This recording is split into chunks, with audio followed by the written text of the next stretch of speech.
नमस्कार दोस्तों, स्वागत है आपका हमारे चैनल उत्तराखंड यात्रा में। दोस्तों, आज की इस वीडियो में हम आपको जिस गांव के बारे में बताने वाले हैं वो वाकई में किसी खजाने से कम नहीं है। दोस्तों, उत्तराखंड में वैसे तो घूमने की अनगिनत जगहें हैं, जिनमें से कुछ जगहें काफ़ी मशहूर हैं, जैसे Haridwar, Rishikesh, Nainital, Mussoorie, Dhanaulti, Ranikhet, Jim Corbett national park आदि ऐसी कई सारी जगहें हैं जिनके बारे में आप सभी लोग जानते होंगे। लेकिन दोस्तों, उत्तराखंड में कुछ ऐसे स्थान भी हैं जिनके बारे में आप बहुत कम लोग जानते हैं। वे जगह प्राकृतिक सौंदर्य के लिहाज से इन बड़े बड़े जगहों से कहीं अधिक अच्छे हैं। इनमें से ही एक गांव है पौरा। दोस्तों, पौरा नैनीताल और अल्मोड़ा के बीच पड़ता है। ये हिमालय की खूबसूरत चोटियों और घने जंगल से घिरा एक छोटा सा गांव है। पौरा उत्तराखंड के नैनीताल जिले में स्थित है। समुद्र तल से लगभग 1997 मीटर की ऊंचाई पर स्थित है। ये गांव मुक्तेश्वर से 10 किलोमीटर की दूरी पर स्थित है और अल्मोड़ा से 22 किलोमीटर की दूरी पर है।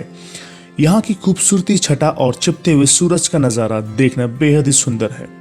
आपको यहाँ से हिमालय की शिवालिक पर्वत श्रृंखला का शानदार नज़ारा देखने को मिलता है। इस जगह के बारे में बहुत कम लोग जानते हैं, इसलिए यहाँ कम ही लोग आते हैं। और दोस्तों, आपको एक बार उत्तराखंड के इस छोटे से मगर सुकून से भरे गांव में जरूर आना चाहिए। पौरा को उत्तराखंड के फलों का केंद्र माना जाता है। यहाँ के निवासियों का मूल व्यवसाय खेती है। यहाँ सब तरह के फलों की पैदावार होती है। सेब, अनार, आड़ू और आलू बुखारी जैसे फल यहाँ उगाए जाते हैं। आप फलों के बागानों में जाकर पेड़ से ताजे फल भी तोड़कर खा सकते हैं। पौरा की खासियत यह है कि दोस्तों, यहाँ अभी इंसान ने प्रकृति के साथ खिलवाड़ नहीं किया है और इसलिए ये जगह प्राकृतिक सौंदर्य से अभी भी अछूता है। कहते हैं कि प्रकृति के बीच आप खुद को बेहतर जान सकते हैं। पौरा में आपको बहुत शांति और सुकून मिलता है। आपको यहाँ लोगों की कम और प्रकृति की आवाज ज्यादा सुनाई देगी। आप यहाँ सुबह शाम पक्षियों की आवाज सुन सकते हैं। ये जगह फोटोग्राफर्स के लिए भी बहुत शानदार जगह मानी जाती है। आपको यहाँ प्रकृति के कई सारे रंग देखने को मिलेंगे।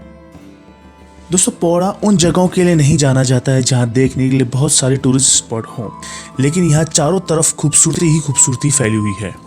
यहाँ अगर खूबसूरती को देखना है तो किसी खास जगह पर जाने की जरूरत नहीं है, बल्कि पैदल सैर करनी चाहिए। आपको सैर करते करते इस खूबसूरत गांव को देखना चाहिए, यहाँ के जंगलों को देखना चाहिए। यहाँ रात को आकाश में जगमग तारों को देखते हुए बैठना सबसे सुंदर पल हो सकता है। इसके अलावा आप यहाँ कई जगहों पर ट्रैक भी कर सकते हैं, साथ ही साथ वाटरफॉल का आनंद भी ले सकते हैं। चलिए दोस्तों, अब बात करते हैं कि अगर आप इस गाँव में आते हैं तो आप कहाँ ठहरें। दोस्तों, पौरा में ठहरने के लिए सबसे अच्छी जगह यहाँ का डाक बंगला है। यह एक बहुत पुरानी इमारत है और इसे आजकल एक होम स्टे के तौर पर एक परिवार द्वारा चलाया जा रहा है। इस इमारत की विशेषता यह है कि इसे 1905 में बनाया गया था और अभी भी इसमें पुराने जमाने वाला आकर्षण मौजूद है। साथ ही यह एक ऐसी जगह पर स्थित है जहां से आप हिमालय की नंदा देवी और त्रिशूल की चोटियां साफ देख सकते हैं। यहाँ से बर्फ से ढकी चोटियों को देखने का आनंद ही कुछ और है। पौरा में कोई मार्केट नहीं है, इसलिए यहाँ ना कोई सामान मिलता है, ना ही कोई यहाँ बड़ा होटल है। इसलिए जब भी आप यहाँ जाएं तो अपने साथ खाने पीने का सामान साथ लेके जाएं। पौरा गांव में बहुत कम लोग रहते हैं, लेकिन जहाँ भी आप ठहरेंगे वो लोग कुछ ना कुछ आपको पकाकर खिला देंगे।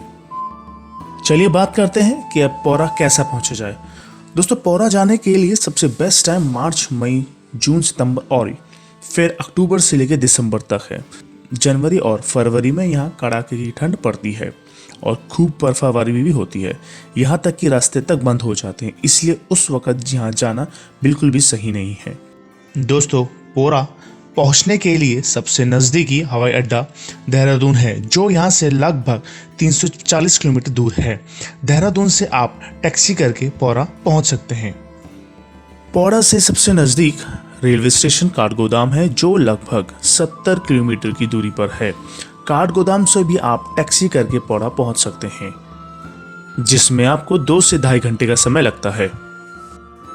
और यदि दोस्तों आप दिल्ली से सफर कर रहे हैं तो यहां से आपको पौरा के लिए सीधी टैक्सी मिल जाती है। उम्मीद करते हैं कि दोस्तों आपको यह जानकारी पसंद आई हो, तो हमारे चैनल को लाइक, शेयर और सब्सक्राइब करना ना भूलें। धन्यवाद।